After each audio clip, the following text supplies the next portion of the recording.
You know, for millions of people, the morning train commute is just part of the daily grind. It's routine. But on June 9th, 2025, that routine was absolutely shattered on Mumbai's bustling railway. Today, we're going to break down the Mumbra train accident. Not just what happened, but how this perfect storm of overcrowding and a single curve in the track led to a terrible tragedy, and what it tells us about the city's lifeline.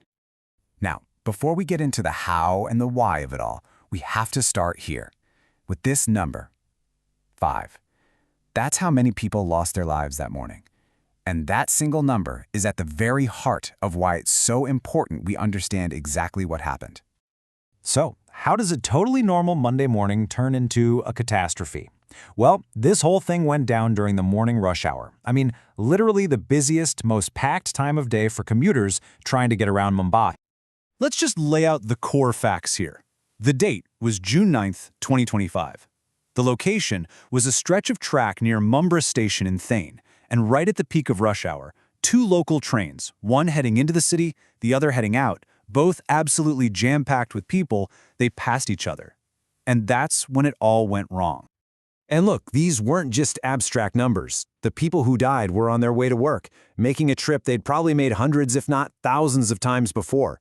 One of them was even a police constable, a public servant just trying to get to his job like everyone else. So here's the question. How did people fall from two moving trains? It wasn't a derailment, it wasn't a head-on collision, nothing like that. What happened was actually a horrifying, incredibly fast chain reaction, a literal domino effect. To really get what happened, you have to understand this term footboard travel. It's exactly what it sounds like. When the trains are so crowded that you physically cannot squeeze inside, people are forced to ride on the outside, clinging to the steps, the footboards. It is incredibly dangerous, but for so many, it's the only option. Okay, so picture this. It all happened in a matter of seconds. You have these two overcrowded trains passing each other on a narrow stretch. Passengers hanging off the sides literally brush against each other. Maybe it was a bag, maybe a shoulder, it doesn't matter. That tiny moment of impact is enough to make someone lose their grip. And when you're packed that tightly, one person falling is all it takes to pull others down with them.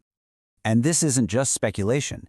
This is what everyone, from the eyewitnesses who saw it happen to the officials investigating it, all came to the same conclusion. The whole thing was triggered by that devastating split-second contact between people just trying to hold on. But here's the thing, that domino effect didn't just happen out of nowhere. The conditions for this exact disaster had been building for years.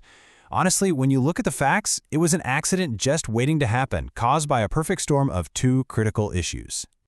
This whole tragedy really boils down to two things that came together in the worst possible way. On one side, you have the human factor, just severe, relentless overcrowding that forces people outside. And on the other, an infrastructure problem, a sharp curve in the track that squeezed the space between passing trains. Either one is a risk. Together, they were lethal. And it's really tempting to think, oh, the train must have been unusually packed that day.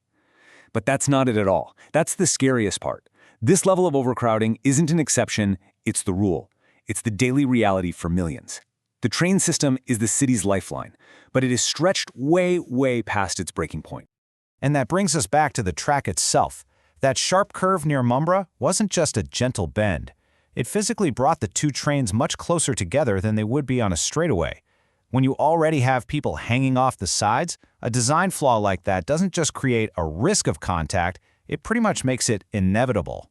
So yeah, the immediate causes were a crowd and a curve. But if you zoom out, you start to see that the Mumbra accident wasn't some isolated freak event. It was a tragic symptom of a much, much bigger crisis going on within Mumbai's most essential system.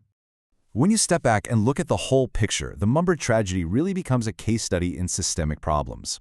You've got the chronic overcrowding we just talked about, infrastructural bottlenecks like these sharp curves, and just this constant nagging concern about railway safety. It all adds up to an unacceptable level of risk that millions of people face every single day.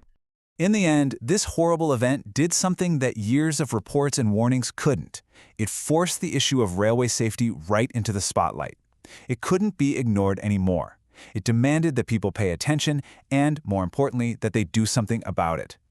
Ultimately, this isn't just about understanding something that happened in the past. For the millions of people who still rely on this lifeline every single day, the Mumbra accident is a chilling reminder. And it leaves us with one critical question. How do we prevent the next tragedy? What has to change to make sure this never, ever happens again?